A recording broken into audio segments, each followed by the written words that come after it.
Po, në lidhje me problematikat e pronësisë, sepse një pjesë e këtyre zonave që ju thoni, janë ndarë me ligjin 7501, ndërkohë që në këto toka mund të ketë dhe pronar. Si do ta zgjidhë qeveria këtë problem ku ka qytetarë të cilët kanë certifikate me ligjin 7501, ka dhe qytetarë të cilët kanë dokumentat e vjetra që janë trashëgimtarë të kësaj prone.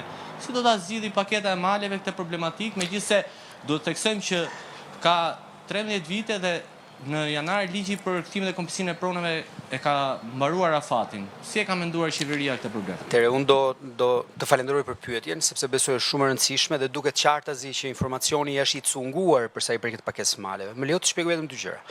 Paketa e maleve nuk është i nisëm për zgjidhjen e pronësisë,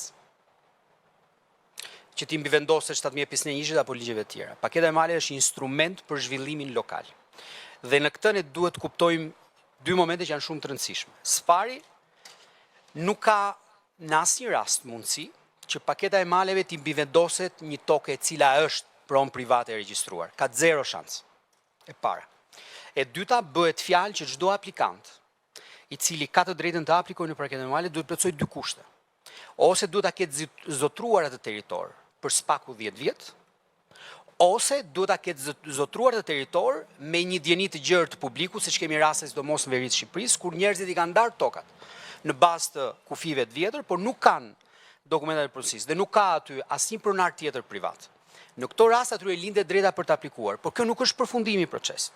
Procesi vetvete ka disa tregues, sidomos për të garantuar që komuniteti të jetë i përfshirë, duke përfshirë afatin 45 ditor publik, që çdo aplikant që e ka bërë në bashki, bashkia pasi bën verifikimet, shpallet 45 ditë, gjatë afatit 45 ditor, nëse ka një kontestim nga kufitari, nga një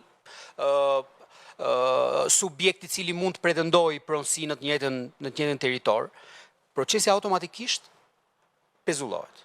Kështu që unë besoj që ligji qartazi i ka vënë të gjitha valurat e sigurisë, në thonjza, për mos krijuar konflikte në territor.